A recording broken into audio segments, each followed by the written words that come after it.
Welcome to the Drew Coaching Podcast. This is season 1, episode 6, and this week we're growing together by making time for creativity.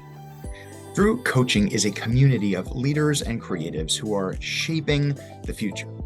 My name is Eric Drew, and here on the podcast, each week we have a new focus for growth and impact. My commitment to you is a weekly 5-minute boost for your leadership and creativity. Then we go deeper with a one-page coaching focus of the week that you can download for free from drewcoaching.online. That's a guide with some additional thoughts and questions for you to take with you each week. Then I also hope you'll follow along on social media. We're on Instagram and TikTok for community, encouragement, and questions as we practice these skills together. And could I ask you a favor? Since the podcast is still pretty new, it would really mean a lot if you would like and share. This helps us to expand the community of learners, leaders, and creatives that we're growing with each week. I'd really appreciate it. So this week, our focus for growth is make time for creativity.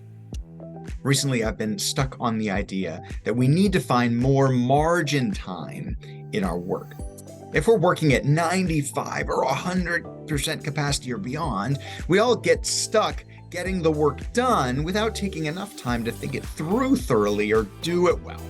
And there's no chance for creativity or new approaches or making things better. I was reminded that at Google, for 2 decades now, they've given their engineers 20% time. That's one whole day every single week to work on and focus on whatever they want, whether it's in their job description or not. This kind of time for creativity, imagination, chasing down new ideas creates a culture of innovation and makes all of their work better. So especially if you're feeling too busy to set aside time to think and be creative, I want you to focus on 3 key thoughts and actions to grow this week. First, your best ideas don't come in the shower. When I'm not making enough time to think, imagine, and be creative, good ideas come at inconvenient times. I've been known to have what I think are brilliant insights in the shower, or at 3 a.m., or on a long drive with nowhere to take notes. Now, some of these ideas are worth remembering and refining, but the key idea here is refining. Creativity and innovation takes time. Yes, you need the initial spark of inspiration, but a great final project or outcome is refined through reflection, through sharing, and through feedback. When we make time for creativity, we have fewer of those inconvenient revelations, and we spend more time refining good ideas into great outcomes. Thought number 2 for this week is I want you to schedule deep work time.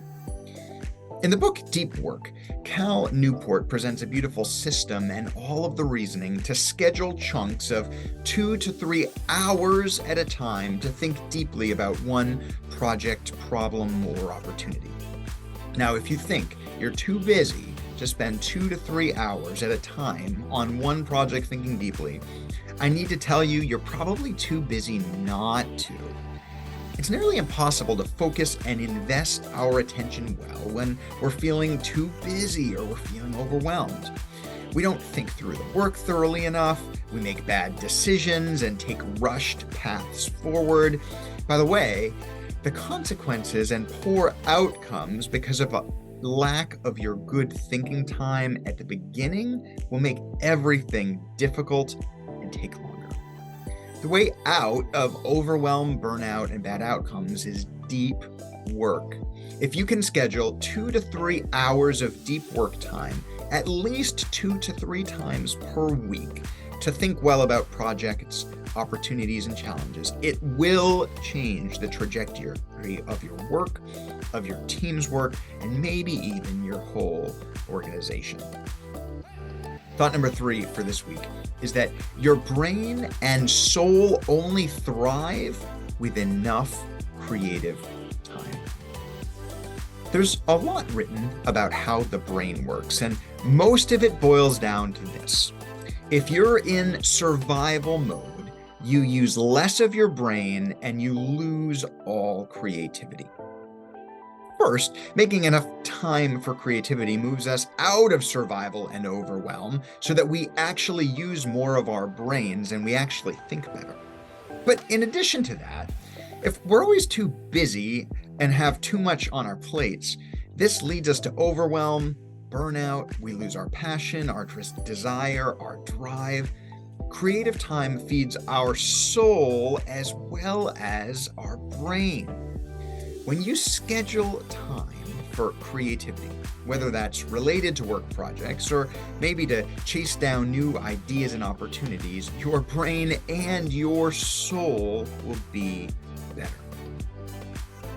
So this week, I want you to get out of your routines to survive busyness, and I want you to make more time for creativity, keeping in mind that the best ideas don't come in the shower, they need refinement.